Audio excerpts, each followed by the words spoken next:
2, 1. Another episode of Progress Always. Mike Andrews here with my homeboy, Phil Trujillo, founder of Fortitude Athletics. What's good, man? Oh, I'm great, brother. How you doing, man? Good to see you. Doing real good, man. Happy to catch up after shit, man. It's been over a year since the Strong Coach when we connected in Austin. Yes. Very beautiful mind, good friend of mine, Mike Bledsoe, hosted that and brought us together. And we also have a mutual connection in Billy Sullivan, rest in peace. Very cool. Yeah. And, you've made really solid transition out of the Air Force into the fitness space, and most recently that I know of, killing it in the online space. So love the content that you're putting out. I think you add a lot of value to the community, and you're obviously a master of your craft, and you take pride in your profession. And that's, as you know, 100%. Rare in what we do. So I'm glad to connect with you and jam with you on the show today, man. I appreciate it, man. I think a lot of people are not missing the passion. I think a lot of people are extremely passionate about fitness, about whatever it is they get into, right? And I'm sure you've experienced this. Like, a lot of people just don't either have, and shameless plug, but don't have the fortitude or the mental resiliency or whatever you want to call it to continue down the path and continue chipping away at things, right? Because as you understand, and anyone who owns a business or is into business or even on their own fitness journey understands that you're going to get kicked in the face a lot. And the more that you have the ability to get kicked in the face, stand back up and continue to move forward is how people end up being successful, right? Now, obviously there's different levels and how you want to define success and all of that. But I think, I've said this when I was doing CrossFit, like I don't have good genetics. I'm not an athlete. I wasn't a great or even a moderately good athlete until I was well into adulthood. The difference is just whatever I decided I wanted to do, like, you were going to have to kill me to make me quit.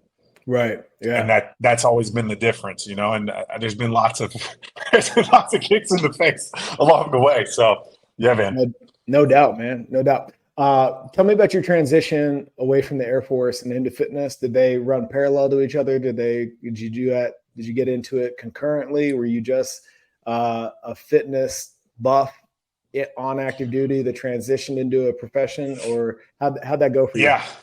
Yeah. So I'll kind of give you the cliff noted life story. I was an obese child.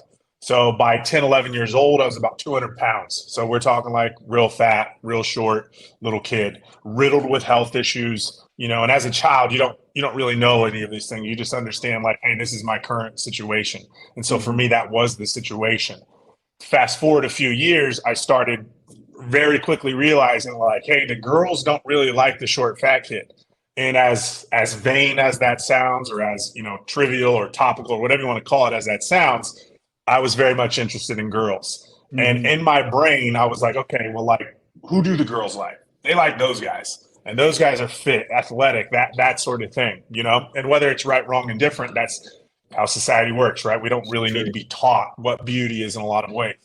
And so all I saw and all I had as far as education, because everyone in my family's overweight, I saw what my mom and my aunt were doing. And they were doing aerobics and they were drinking Slim Fast, right?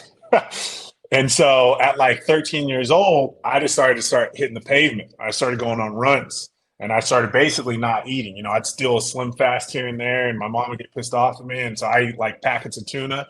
And so pretty much, if I had to like really calculate, I probably, apart from, little binges here and there and kind of partying, drinking some beer on the weekends, whatever, when I was a teen, like I was probably eating 600-800 calories a day.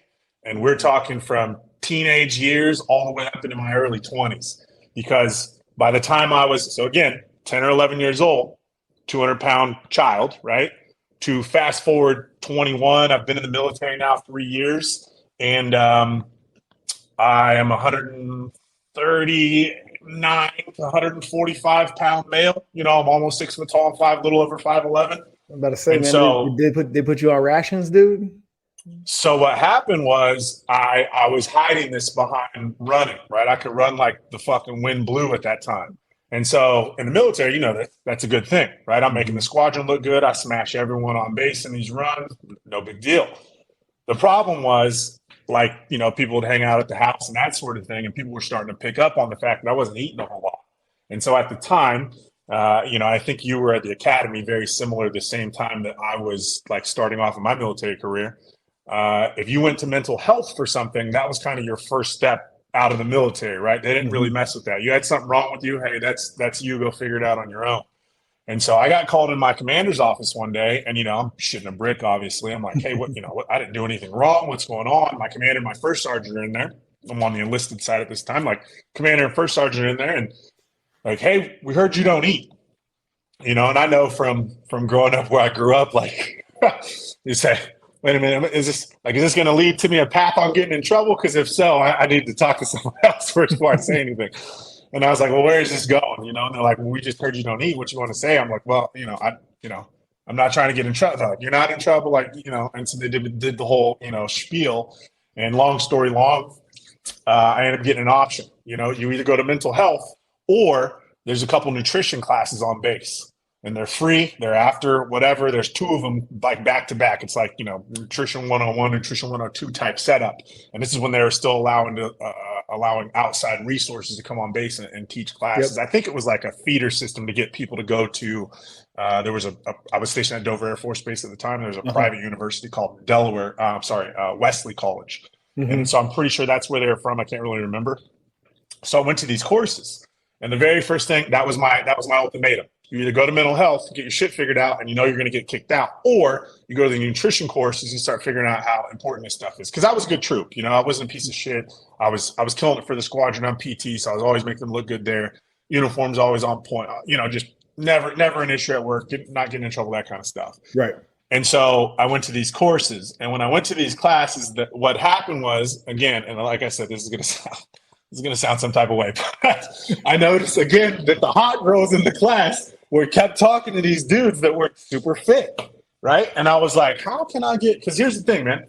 It went from one side to the other. I went from not getting the attention I was desiring from females, right? Because I was short and fat. And now I look like a walking skeleton, so I'm also not getting the attention that I want from females. I'm like, this is bullshit. I can't win. I'm fat and don't get attention. Now I'm skinny and don't get attention. You swung the pendulum from one side to the other, man. Yeah. Exactly. And so I started chatting with these guys, asking what they were doing. Well, a couple of them were power lifters. And so I, went home, got on YouTube, start looking at stuff. Fast forward a little bit. So that's like 2005-ish. Fast forward a little bit. Now I'm doing personal training. Now I'm helping other people with their nutrition. Now from those 3 years, I went from 140 pounds to about 180, 185 pounds. You know what I mean? Got some muscle on me. I can still run. I can still move. I still have all of that agility, all of that ability, and it's actually starting to get better. Oh, and by the way, I don't have all of these health issues and stuff anymore. And so light bulbs start going off for me left and right. I'm like, damn, this fitness and nutrition thing is really the way forward. And it was also a very easy way to, my main goal at the time was female attention. To a certain degree, probably still is. But that was kind of the main. Yeah, bro, I've been married coming up on 9 years. It will forever and always be a motivation for you, brother. There's no shame in that whatsoever, brother. yeah. I'm sure we'll get into that, but I have no shame there, man. But I know that's some people look at that or whatever your motivation is. I think is the right thing. Whatever keeps you motivated is motivated. And my motivation was to do two things: was to be able to, as easily as possible, facilitate the experiences that I wanted in my life. And number two was to feel good. Yeah. Because before I got my nutrition in check, I thought I was just a bitch, for lack of a better term, because I would go to work, I would do PT, that kind of stuff, and I was thrashed, dude. Yeah. Thrashed every single day. I wouldn't recover. I didn't have enough calories to recover. Yeah, right. But I wouldn't recover. I was tired all the time. I'd fall asleep if I sat down for more than like 5 minutes.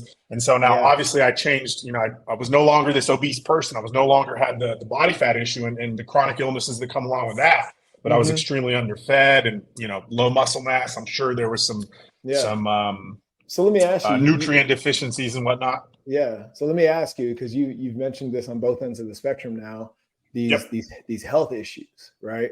Yep. When you were short and fat, as you described, what were you dealing with compared to when you hit your growth spurt and got skinny? and still had health issues? Were they a lot of the same? Were they a lot different? What were you experiencing on both ends of the spectrum? They were a lot different, I think, because of the places that I was in life. So Okay. obviously, as a child, you're not going to have certain things that happen once you get past a certain age, right? Because hormones start playing more of a role. But Mm-hmm. what I did have was that they told my parents I had asthma. No, I'm just fucking short and fat and in terrible shape. That's all it is. I don't have asthma. You know what I mean? I had Yep. asthma. I had all kinds of skin issues. I've always had like these weird like bumps, and I mean, to this day, I'm very sensitive to it.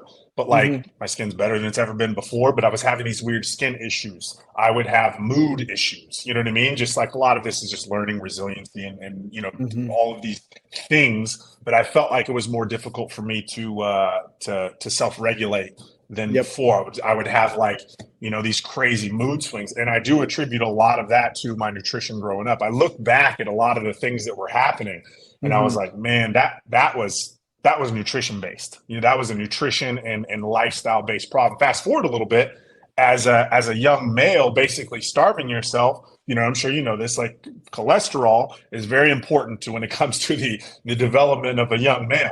Well, I Yep. wasn't eating any fat because remember back in the day, fat makes you fat, right? Well, also that cholesterol and those fats play a huge role in your testosterone production. And so Yes. I was suffering from a ton of issues. Not only I don't have great genes for hypertrophy or putting on muscle anyway, but I was suffering from tons of issues. I had super shitty libido, super shitty erection quality. I'm fucking 21 years old. Why am I experiencing these problems? And so that was when I started learning about blood work and how all these things work because I went to the doctor and I'm like, bro, and mind you, as a female military doctor, which is like the shittiest thing to talk to at the time, being like a 21-year-old dude. Hey, lady, my dick doesn't work. Help me, like that kind of deal. And so I Mm-hmm. was really, really suffering from a lot of really, really terrible problems that almost instantaneously went away once I got a handle on my nutrition.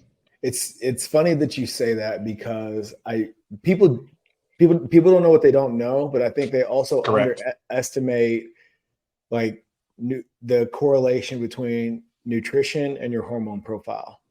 For example, 100%. when you look at, we'll get into this. I'm curious about where you come at it from a philosophical standpoint. But when people subscribe Yep. to these low fat nutritional dogmas, right, and they don't Mm-hmm. understand why uh, their their sleep gets fucked up, their libido drops, all of their natural inclination to want to go out and conquer things and do hard stuff, right? Yeah. A Yeah. lot of that drive in that direction is driven by your anabolic hormones, your HGH, Correct. your testosterone, your IGF-1, all of your progesterone, all of those things. And what people don't realize is that those anabolic hormones that create that innate drive in us, right? Mm-hmm. Beyond the dopamine, oxytocin, serotonin, endorphins that come along with physical activity anyway, they're fat soluble. So if you want to create an efficient transport chain for those things, you've got to be ingesting that. You can't not have it, right? Yeah. Yeah. I think as a society, I think by and large, we've overcome the fat is bad stigma. It's Depending, good. it's definitely swung away from fat and towards sugar for sure. That's where the dialogue is It's now. swung, which is great, right? And I don't Mm-hmm. demonize carbohydrate necessarily. I do Mm-hmm. think that a lot of the vast 90% of the problems that people are experiencing, number one, are just from total caloric intake in general.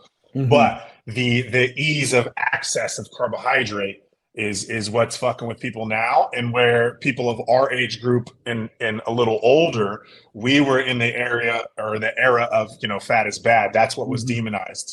Yeah. And it wasn't until I think Atkins came along and that kind of thing that people started realizing oh shit. Because before you think about me, he drinks sweet tea and he fucking toast for breakfast and a sandwich, and that's just your normal kind of day type deal. Yeah. Mm-hmm. And then once Atkins kind of came along and he had a different approach, I think people started really opening their eyes to oh wow. And I think the easiest way to get most people to understand, and again, this is not me demonizing carbohydrate. I think they definitely have their place. I coach athletes of of all natures and backgrounds and whatnot, is Mm-hmm. that there are only two things when we're talking about out of the three macros that are essential. There are essential amino acids, which are going to come from protein, and there are Mm-hmm. essential fatty acids, which are going to come from fat sources. There are no such thing as essential sugar acids or essential carbohydrate acids, right? Like Yeah. those aren't just things, and the body obviously has mechanisms, keto and all that. The body has mechanisms to completely remove carbohydrate for life if necessary. If you're living in the middle of nowhere, Alaska, and all you have access to are animals, Mm-hmm. that is all you are going to eat. All you are going to consume are high levels of fat, high levels of Mm-hmm. fat calories, and high levels of protein calories. And those uh, communities, right, that do put themselves in those places, or that they're indigenous there, or whatever the case is, anywhere in the world where that's the Yeah. only thing that's available. But I use Alaska because nothing's going to grow, right? Like Sure. you're only going to have animals available. Yep. They thrive. Mm-hmm. They don't have this chronic health issues within their communities. It's interesting. Mm-hmm. Yeah. When coming, so you've taken your life's journey and made it your profession. When did that come to your consciousness? Like, ooh, okay, my time in uniform has ended. I want to make this transition. I want to make this my new life path, my career. So in 2008, I helped my very first person with their nutrition. It was actually a girl from the gym that I was at the time, who was competing in a figure competition. I think figure had just started being a thing. Before that, Mm-hmm. it was only bodybuilding. So I don't know if you know anything about the Yo, bodybuilding world, but there for used to be sure, only bro. women's body. Okay, yeah. So Yeah. there used to be only women's bodybuilding. And then Mm-hmm. it was figure, that was kind of like the one class down, and that was way before bikini and classic Yep. physique and men's physique and all that stuff. And so this Mm-hmm. is one of like the first figure girls. And I was talking to her about nutrition at the gym, and she's like, well, you know a lot about nutrition. Like, can you help me out? And so my first clients had 5-star notebooks, and I would write their meal plans in the notebooks with the calories and shit calculated out. We were essentially just tapering down into the show, and obviously I didn't know anything about bodybuilding. So it was essentially math equations, Mm-hmm. how do we get the most body fat off of someone? Well, we increase their energy output and decrease their energy intake, Mm-hmm. while keeping protein levels high and trying to keep as much muscle on them as possible. I digress. 2008, I did that for the first time. And then, to be honest, man, and to this day, I've always felt like a late bloomer and everything. I not had solid vision on a lot of stuff. I started Mm-hmm. building race cars when I was really young, and I should have probably ran with that because I was one of the first people in a very specific niche space. Who now the guys that I do know that ran with that, actually one of them is down your direction. Tony Paulo is his name, from Mm-hmm. T1 Motorsports. He builds basically all of the R8s, Lamborghinis, GTRs, all that shit that's in Texas. That's him. Okay. Uh, those guys are thriving in that space, and I was very in the know. I was one of those early adopters. I've never had a solid enough vision yet to recognize these skills, right? And so Mm-hmm. even when I was helping people with their nutrition in 2012, so I fast forward from 2008 to 2012, I'm doing all this stuff, this fitness stuff, helping people out, making a little money. But in my brain, it's like, you can't do this at scale. I got a paycheck and benefits and all this stuff. So like, I'm just gonna stay in the military and do my thing. I go on Mm-hmm. vacation. I read a book called Rich Dad, Poor Dad. I read this book and something clicks, right? And I'm like, okay. And unfortunately, it didn't click with the nutrition first, but something clicked. I was already doing CrossFit, right? And I was like, okay, here's this thing. This thing is fairly new, right? I've already been doing this thing for a little bit. I know that I can speak. I know that I can teach people. I know that I have an eye for movement. I can talk about nutrition. I know a lot about strength and conditioning just because I've been doing it for so long now. I should open a gym. I should do this thing, and I started posting my workouts on Twitter. I actually found my first business partners from Twitter, which is Mm-hmm. crazy. So I'm in England. They're in Northern California. We end up connecting on like a daily basis about workouts and all kinds of stuff. And I end up opening a gym with these guys. And so that is kind of the path. And so I was in the military from 2003 to 2014. My last day on active duty was December 22nd, 2014. My first day of gym ownership, roll the doors up for business, is December 24th, 2014. So a two day transition. I drove from Georgia to Northern California. They had already gotten everything like boots on the ground set up. I showed up with all the equipment that I was already training people out of my garage with, and we got after it. That's awesome, man. That's awesome. How long did the CrossFit train last for you? Because I saw you just recently posted. I guess you were consumed with some nostalgia from the games that were this past weekend, and Yes. you kind of gave a little timeline. How long were you in the CrossFit space before you transitioned? I did my first CrossFit workout, I think late 2010, early 2011. I can't remember to this day. It was an attempt at Fran that I didn't know was Fran yet. It was 21, 15, and 9 thrusters in a squat rack.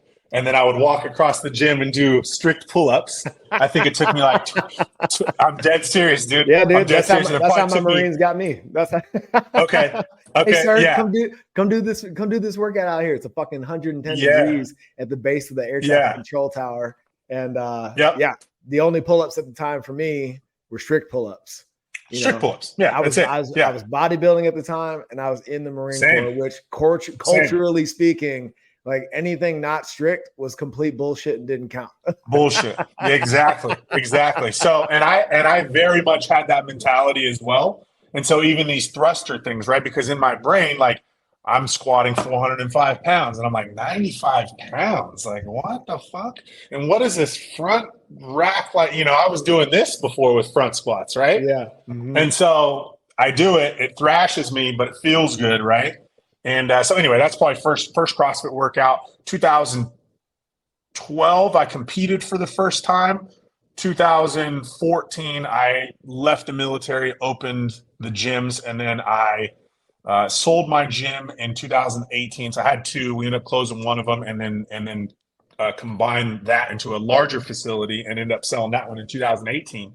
And then I did my last CrossFit workout. I guess you could say last CrossFit workout, because I still do double unders. I still do lots of shit. Like if I'm training shoulders one day, because I train hypertrophy style stuff now primarily. But if I'm training shoulders one day, I will throw at the end of it, 200 kettlebell swings as quickly as possible, or in as little sets as possible. Double unders, handstand walks, just little. The skills that I learned from CrossFit, I still use to this day. But I did my last actual CrossFit workout. I did the Open in 2019. So from 2010 to 2019 was that whole journey. I will say this. I love CrossFit to this day. I love it as a methodology. I love the people. I love the community. I love the sport. I will always watch the CrossFit games. I will always support CrossFit athletes. I think anyone who shows up on a day-to-day basis, just like fighters, just like anything of that nature, when you show up on a day-to-day basis, knowing that whatever you're going to do is going to be difficult and you still do it anyway, those are people I fuck with. Very much like what was going down at the Strong Coach, which I had an incredible opportunity to present what we do at Next Level from a philosophical level, and really positively impact everybody as they're trying to move their respective businesses forward. And it's that room, that environment that brought us together and created this connection. Absolutely. How much has masterminds, strategic networking, these deep, meaningful relationships, how much of those played a role in your evolution, both personally and professionally? All of it. I attribute everything that I know currently to others. Like I'm not gifted by any means. I'm not, maybe the one thing that I can do well that just kind of seemed natural and innate was speaking. And even that, when I was younger, that was because I understood that, like, if I could just not be scared of more girls, that I could talk to more girls, and then, that worked, that helped me. Right. So like, there's been some speaking ability. I don't, it doesn't scare me to get up and talk in front of people. It doesn't scare me to talk to people, make connections that way. But as far as the actual practical application and knowledge, like, yes, I had to seek a lot of this out, but that's what it was. It was seeking. I attribute everything I know and everything I've been able to create, and the things that have been successful and not successful. All of those things have been because other people have given me guidance, because I've asked other people for help, because I've invested in coaching, masterminds, courses, all that kind of stuff. I mean, I wrote a post on Twitter, I don't know, maybe 2 months ago or whatever, and I was like, how many months are we in? 8? So 4 months ago. I was like, we're 4 months into this year, right? So far this year, I've spent, and it was at the time, it was like $9,500 or something, $9,500 on continuing education, furthering education, you know? And I Yep. think a lot of people don't realize that. So I'll back up a little bit. What you were saying, I still to this day wish that I would have been, and again, for lack of a better term, not such a little fucking bitch when it came to investing the money into barbell business. And the reason being is because people like Mike and Adi, you know, seeing how those people just leveled the fuck up. People like Aaron, you know what I mean? I know Aaron as well. Like just seeing the types of people that not only came from those spaces, but where their businesses went, what their lifestyles look like, right? Like I've still been crawling and climbing up these kind of rungs over the years as when you find yourself in a specific room, right? And here's the thing, all these masterminds are not created equal, bro. I've been to a bunch of masterminds. I've been to a bunch of these groups. I've been to a bunch of courses. A lot of times, especially right now, which sucks, a lot of times I'm one of the people in these rooms that's like, I'm not in the right rooms. That's what I'm saying. I'm just not in the right rooms. I show up somewhere and like I hear, you know, they do the, hey, let's see where everyone's at on kind of a monthly basis type thing. And I'm like, well, fuck. I gotta go talk to the two guys over here that everyone's trying to talk to, right? Because those are the only two people that I'm gonna get nuggets from as far as probably the things that I need to know, right? Like what I'm looking at is higher level client acquisition. I don't need help with my first offer, you know? Right. You know what I'm saying? So like, I'm just in the wrong rooms. Whereas I feel like, I do think about this often, man. I do think about that often. There's probably 2 or 3 scenarios, barbell business, that first offering of their mastermind, particularly because I see some of the stuff that came out of there. You guys, Mike and Adi, fucking Aaron. There were some other people too that I can't think of right off the top of my head that were in there that ended up crushing it.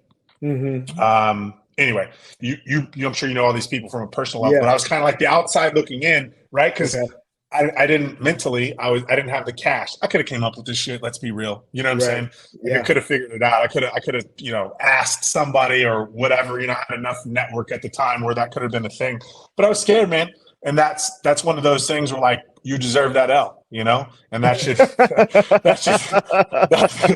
should teach you moving forward. That's how I look at it. I'm like, I learned from that shit. And so now when I get these opportunities, I'm about these opportunities. The problem is only 1 out of every 100 of those is actually going to move the needle forward. Yeah. Well, you know, I think when it's all said and done, you know, having, you know, just made the shift from, you know, more like I'm always involved in the personal development end of things. And as I've pursued, you know, greatness in my business, a requisite of that greatness was working on myself. So that's always part of the equation. And when I walk into these rooms and I'm the dumb guy in the room, which, you know, is what you're alluding to. It's like, you got to put yourself in that room, you know? Yes. And like, when you're there, you're going to hear a lot of the same things because and the reason that is, and why that's valuable is because it reinforces principles. If you're walking into different rooms and you're hearing the same shit over and over and over again, and it's quality, right? Chances are that guidance is based in principle. And if you haven't figured it out yet, then you need to what the missing link there is. How do I apply this principle to my unique situation? Correct. Right? It's like macronutrients, baby. We need protein, we need carbohydrates, we need fat, but the ratio of those things is dependent upon our individual goals. Right. It always comes back to principles, man. And that's what gives you the what I learned from Aaron Hine and Fit Aid, because he keynoted our first retreat. Oh, very cool. He's like, dude, I'm just here for the 1% shift. Like I don't need to learn, you know, an encyclopedia worth of shit over the next 3 days. What's going to give me value for my investment is one thing that I can go back on Monday and apply fucking immediately. And I think that there's this this false narrative for those that are unaware or, just kind of let the ego get in the way that like this Tony Robbins thing is going to change my life. And it's like, Yeah. no, it's not. Yeah. You got to go do the thing. You got to go apply the one thing. And once that is optimized and subconscious, then you go pick up another one and another one and another one. And that's why the long game is so important. Yeah, I do think that there are. So, for example, right, when I read Rich Dad Poor Dad, that was very much that Tony Robbins, Gary Vee type seminar vibe, right? Because it did change my life, right? I had never heard that perspective before. Yeah. What was the trigger in that book? There's a lot in there, but what was at that time of your life? What was the thing that like that's the move? The move for me, or the understanding and realization, was that anytime someone else is controlling your income, it will always be limited. Anytime you are in control of your income, there's an opportunity for risk there, but also there's an opportunity for a rocket ship there. You had alluded to earlier in the conversation that, you're not, you use the word yet, which I'm a huge fucking fan of. But being a visionary and recognizing the opportunity that sits before you right now, you've let a couple of those pass you by in the past. So where are you now with regards to recognizing that and having the vision to carry it forward? So I think in business, I think we all get good at this. We start to recognize where our limiting factors are, where our shortcomings are, right? My shortcoming is in paid marketing and advertising. So I can't. So I'll back up a little bit more, because I do want to talk about something in here, because this will, for anyone who's going to listen to this, even if it's fucking just you and I. So remember I said I thought for a long time, because I saw Aaron, I saw D, I saw WAG skyrocket, right? And I saw that and I was like, these motherfuckers went to that thing. They, and not only that, like D and Mike hooked, like not Bledsoe, her husband, Mike, right? Like they became a couple, like out of that thing, right? And I'm like, how fucking cool is that to like not only meet a partner there or whatever, have a new experience there, but also end up crushing it, and so to me, I looked at this scenario specifically with Aaron and with the D, and I was like, because business is business, right? Looking at those two things, different industries, but looking at those two things and going like, those people could potentially be me. I could have been these people, you know what I mean? Had I taken that risk. So I'll back up a little bit. And in 2017, my business partner at the time comes to me and says, hey, I've been seeing this thing pop up, and the ads that I'm seeing, this dude is fucking on point. Like, I think we need to see what this is about. And I'm like, well, what's it called? He said, it's called Gym Launch. Oh yeah. And I was like, okay, like, well, let's take a look, like maybe hop on a call, see what's up, right? Because I let that, my bitch assness not allow me to invest the $5,000 that was necessary, that could have elevated to me to $5 million a year, that kind of deal. And I was like, well, I'm not going to let that pass by again. And so, and again, my business partner at the time, he was in like an RV industry, super switched on dude. So obviously I trust him very much. And he comes to me, brings this to me. We get on a call with these guys, and we end up investing in a lot more than a $5,000 product. I'll put it that way. Almost everything, apart from the brick and mortar stuff that I learned from Gym Launch, has been not only better than, but more practical, and I'm still applying it now. So that was 2017. It's 2023, and I tell this to Kale all the time. I don't talk to Alex personally anymore, because he's too famous now. Like, he's too hard to get to now. But like Kale and I'll interact with Kale a little bit in their comments and whatnot when they post cool shit, because they still post cool shit. I still use to this day the things that I learned in and from Gym Launch, and specifically from Alex. Alex is he doesn't put this off on the camera much, but there are two people in my lifetime that I've been around that I'm like, that motherfucker is the best salesperson I've ever been around. And the other person that I met was also in Gym Launch. That individual's name is Gil. And so Alex and Gil are the two best salespeople I've ever been around in my entire life. And I was like, here's the thing. Both these guys are crushing it in their respective industries. Gil used to own CrossFit gyms as well. Now he owns men's clinics all over the country and kills it. And so, again, very barbell business. I said, I got to get in this room. You know what I mean? I still have a lot of friends from that area that have helped me out. It's brought a lot of good stuff my way. And the goal, back to your original question, the goal is just to continue to go up. Like I said, you start to notice your limiting factors once you've owned business for a little bit. And so my goal here is to continue to chip away at the things that I suck at.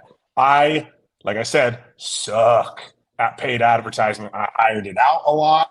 I can write the copy. I can come up with the ideas. I can come up with the offers. Those are all good. But as far as my ads, I just suck at them. I always have. And I know that's something that is definitely a limiting factor, because I still lean so hard on organic marketing, and we do, really well with that. We have a system in place for that. We have multiple systems in place for the organic side, do really well there, but scale, you need quality paid advertising that transitions into an excessive amount of leads. Because we close at a very high percentage. So like, I need phone numbers. That's what I need. Open the funnel. Yeah. That's it, man. Yeah. I need a large funnel. Yeah. So Fortitude Athletics is primarily a nutrition consulting company. My addition to my upsells, if you will, for my packages are nutrition consulting packages. They are not training packages. Right. And the reason being is, and I explain this to anyone who I have on the phone that asks about it, or if I talk to anyone in general, is when I was coaching CrossFit athletes, or any athlete, anyone who's performance based, you're going to need to have vision on both of those things, right? The people that I want to work with right now are Gen Pop, essentially, that meet a specific avatar out of the Gen Pop, right? That's who my target audience is. Sure. And of that target audience, I don't really mind what they're doing for training. Yes, I can advise, but my goal is to square away their nutrition at the highest level possible. So if let's say I have 3 different women come to me, and of these 3 women, they're all nurses. One does CrossFit, one does yoga, one doesn't do anything, right? I can still take whatever they're doing, their lifestyle. I have enough communication with them. I've done this enough to understand that I will just need to tailor their nutrition for whatever their activity level is. And so I don't necessarily have the mindset that I need to have vision over the training. It helps, right? If someone needs training. But if someone is, I have clients who are in their 70s, also have clients who are performance-based athletes. So it helps a little bit, but 90% of the results that the people who are coming to me want is to look good, feel good, right? I can do a lot of that without someone going to the gym at all. You know what I mean? If your goal is to lose 30 pounds in the next year, I can get you off your fucking couch and get your nutrition squared away, and you'll lose 30 pounds without ever picking up a dumbbell. So that's very much where my mentality's at. And unfortunately, and again, you use the specific company, but unfortunately, the general population thinks that nutrition, I think it's starting to go to the wayside, because you see how much is available online. And the people that come to work with people like myself, like I have physicians who are clients of mine. And when I was doing in-person seminars, I would have these individuals come to the seminar, and I would just, because always there's going to be some fucking asshole that goes, so what's your education? Like, what sort of training do you have in nutrition? And I'm like, well, I've been to a lot of courses. I've been to a lot of seminars. I got a lot of personal training certifications. I have all of this, I said, but the biggest thing is I have over 2,500 results. Yeah, that's the biggest thing. I have hundreds of people who have gotten off of blood pressure medication, who've been able to come off of insulin use therapeutically, who got to get rid of their what's the shit that they were giving? They don't even give it to people that much anymore. But anyway, if you had type 2 diabetes, they were giving this drug to people for a long time. You'll know as soon as it'll come to me in a second. But anyway, I would say that, and then I would ask the individual, especially if they were hard on it. Normally it's a fucking dude. That's why I don't like working with dudes so much. But normally it was a dude, right? He'd be like, and I'd be like, well, let me ask you this question, sir. If you went to your doctor, right, and your doctor told you something about nutrition, said this this and or the other, right? You're going to trust what this individual says, right? And say, yeah. I said, did you know your doctor's only required to take one course of nutrition their entire schooling career? And they could take more if it's a choice, but that's all that's required, right? So none of it is necessarily preventative, right? And the individual always says, yeah, I trust whatever my doctor says. I say, cool. So if a doctor told you that I was more knowledgeable on nutrition than they were, would you believe them? Right? Would this suffice for your question? And they said, yeah. And I'd say, awesome, because I have one of my physician clients here in the front row. Could you please stand up? And I would be like, so let me ask you this question. Who knows more about nutrition, me or you, right? And she'd be like, you do by a country mile. And I'd be like, sir, is that good? Okay, we're good, right? And then sit the fuck down. You weren't going to buy anything anyway, motherfucker.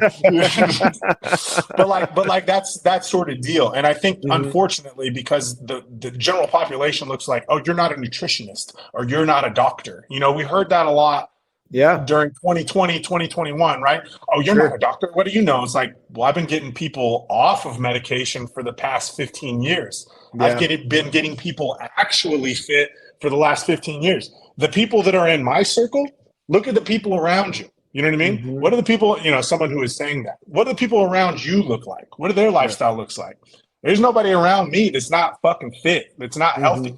Everyone around me's fit. Everyone around me's healthy, So, I'm not a doctor. Not at all. I'm not going to perform brain surgery. I'm not going to prescribe you any medication. But if you want to fix your shitty fucking nutrition, I will school the fuck out of your doctor. Right. 100%. That what you just said seems to be a really common theme in your life as you've described it over the course of this conversation. And it's that, what are the people around you like? When you were short and fat, when you were tall and skinny, regardless of the motivation, you always seem to, who's out there that has what I desire, and how do I, you seem very apt to emulate, at least before you start asking questions. It's like, okay, so if they're, if the jocks are getting all the chicks, I should be a jock too, right? Exactly. Yes. Exactly.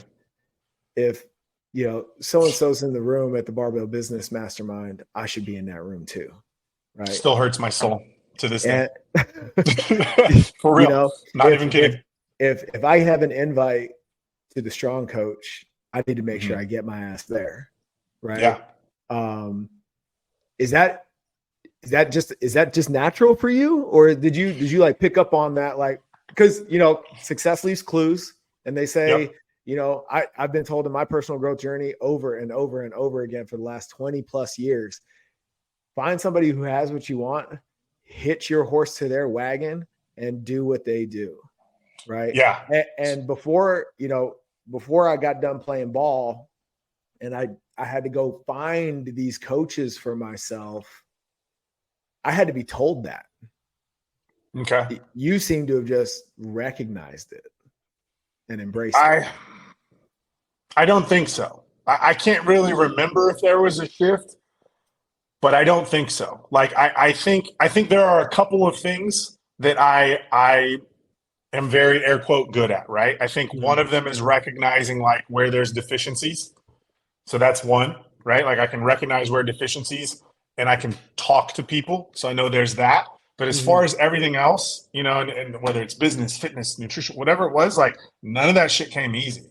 And so I think the recognition that was there was very much maybe what you said. Like, I would look at people. It's kind of like when you pick up a style, right? When you first see someone wearing something, or a pair of shoes or whatever, right? Like, I still wear Nobles. I fucking love Nobles. Yeah. I first saw them and I'm like, oh, those look cool. And then I wore them and I'm like, oh, these 100% make sense. They look good. They feel good. I can wear them with everything. It's for a lot of reasons, I think it's like that. So I think that was more than anything, was the fact that I picked up on, if I want something that someone else already has, figuring out either A, how they've gotten there, or what they're doing to get there, was something. Yep. And I think in 2012 was maybe 2011-ish, because I was listening to podcasts before, and I was listening to a lot of real estate stuff. Yeah. And real estate guys seem to have shit squared away. A lot of them tend to be older business guys, you know, so they're more seasoned in the game. Yeah. And I would hear I would hear this word a lot, mentor. I didn't know what the fuck a mentor was until I was like 20 something. You know what I mean? Like I just didn't know they're not teaching enlisted guys what the fuck a mentor is. And so like I didn't know, and I was all, okay, mentors. Like, what are these guys talking about when they're talking mentors? And every time I'd figure out who their mentors were, I'm like, oh, this is just another dude that's doing better than they are. That's it. And so to me, that's what it seemed like the answer was. I was like, figure out who these guys and or girls, a D being the fucking prime example of that, who are doing what you want to do, and figure out what they're doing, which also made me very sad because at the strong coach mastermind, because D was there, right? I'm like, hey, I have a couple very pointed questions I want to ask you, And she's like, well, I'm like no longer really in that space. I think they had just sold. Yep. Yeah. I think they had just sold. She's like, I'm not really in that space. I can't really answer that. I'm like, fuck, I'm in the wrong groups again. Damn it. Why do these answers keep evading me? Yeah. But it's just stuff like that, man. I think the mentor word is something that made sense to me. And mentors, and this is just my opinion, so I'd love to hear what your thoughts are on this. Yeah. Because everyone, not everyone. A lot of people will say, well, I can't afford a mentor. I can't find a mentor. I can't hire a mentor, et cetera, right? And one of the takeaways that, and this is something that did come natural to me, so maybe this is a good answer to your question, or part of your answer to your question. I also told myself, like, I didn't have the time because I was in the military, right? And I was training and other shit like this and that. I didn't have the time. But I was spending 60 minutes in my car a day. Yeah. And so in my brain, I woke up one morning and I'm like, you're not listening to the radio anymore. You're not fucking lip syncing on the way to work anymore. You know what I mean? What you're going to do until you learn how to become fucking rich is you're going to listen to podcasts of people who are fucking rich. Yeah. And so I actually started listening to it, and he's a friend of mine now, Bigger Pockets podcast. I started listening to that, and it was about real estate. And so and still even to this day, I think it's just a habit now. I don't listen to music in my car, but maybe 1% of the time. Yeah. I listen to podcasts and books only, or I sit with my thoughts and I think about things. Yeah. I think, to piggyback on that self-defeating narrative of I can't afford mentorship, that's only looking at it from a monetary perspective. Correct. Right. Correct. If you have a skill set where you can add value to somebody's life, i.e. what we do in training and nutrition, right? There are mentors all over the fucking place. 100%. And really good mentors, like one of mine, his life's mission, he's made it to the mountaintop. He's climbing back down, looking for his next peak. His life's mission, like he does not go home until he's helped one person every single day. Whether that's an introduction, sending an email, having a cup of coffee and a discussion, whatever, his life's purpose in this season is to help one person a day. Right. Yeah. And the good ones, oddly enough, have a very similar philosophy. They wake up every day and that's their life's purpose. Who can I help? Who can I give this knowledge that I don't get to take with me when I leave the earth? Who can I've been paid enough. Like those that have been at like the fucking top. Yeah. It's been a reoccurring theme in my life as I get to know these people. I'm just like, man, like I've made the money. Who can I give this shit away now? Who can I give this to?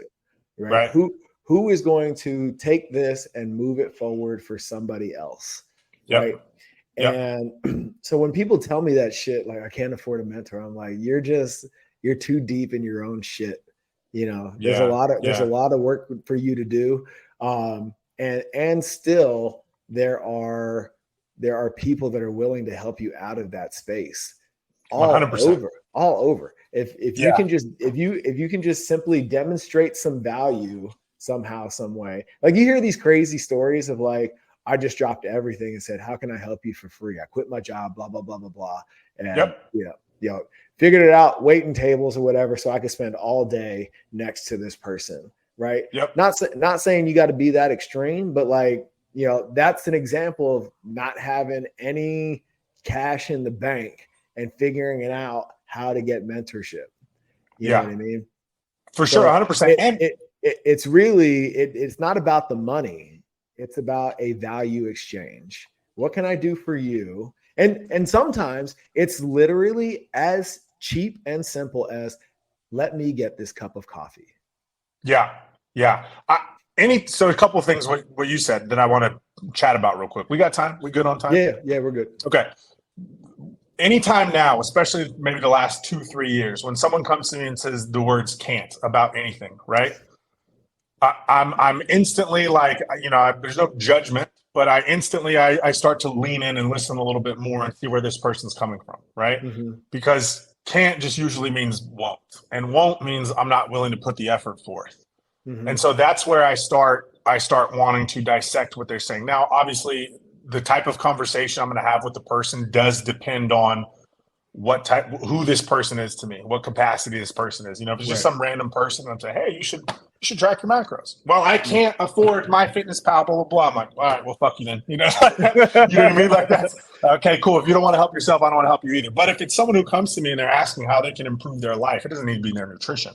But if they're how they can improve their life, how they can go on more dates, how they can facilitate a non-monogamous relationship, how they can do all of these things, whatever it is, right? Mm-hmm. The first step in anything that you want to do is always going to be action towards that thing. Mm-hmm. And so when people talk about mentorship now, and I do this to this day, so everything that I talk about, I practice. Sure. You can, there are things that you can do. We're all on these devices a lot. You can follow people, you can read, and you can listen. And you don't have to, how many high level individuals have podcasts that if you just listen to that podcast, you will pick something up from that podcast and you will take it into your life and it will change your life. Mm-hmm. You know how many books that there are written that if you read that book and you take something from that book and you implement it into your business or your life, it will change your life. Do you know how many Instagram accounts there are that if you listen to what these people are saying and you implement the things that they're talking about into your life, that it will change your life? And so the problem is a lot of this can't is unwillingness. And I don't fuck with that. I can't fuck with the unwillingness. If you come to me and say, like, I don't know what to do, but I want to do that, I don't care who you are. I will stop whatever I'm doing and I will help you. Yep. And I think that's where a lot of people fuck up, because there's a lot of people who are, 5, 6, 10 rungs above, where I'm at, where you're at, whatever, who they even see that to a greater degree, right? They probably see things that you and I aren't even discussing.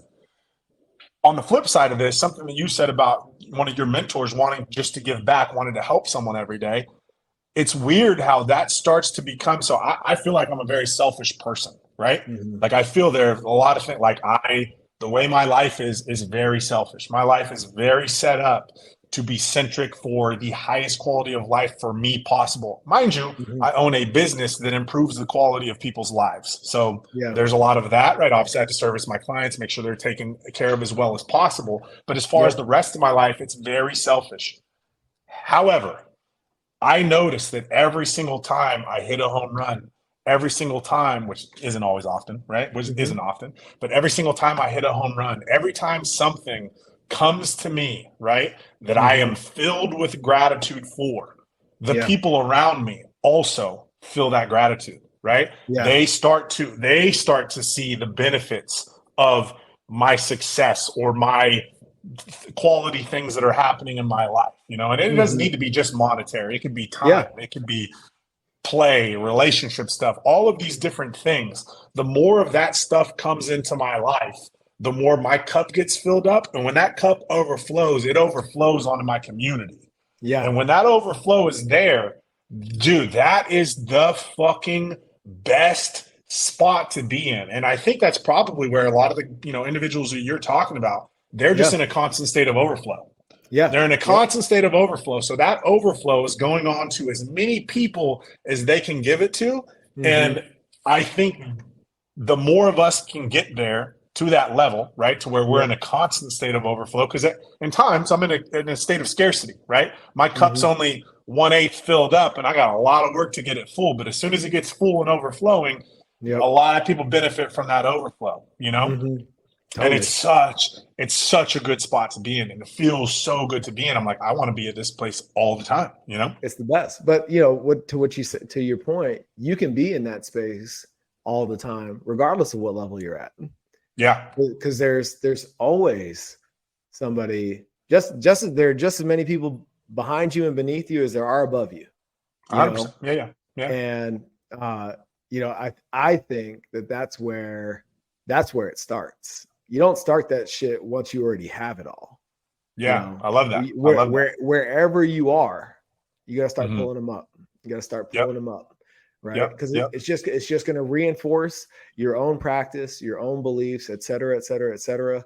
And when those above you see you doing that shit, it makes them more inclined I love that. to help move you forward too, man. It's the law That's of a really good reciprocity in the reframe. universe, man. It's the That's law of reciprocity in the universe.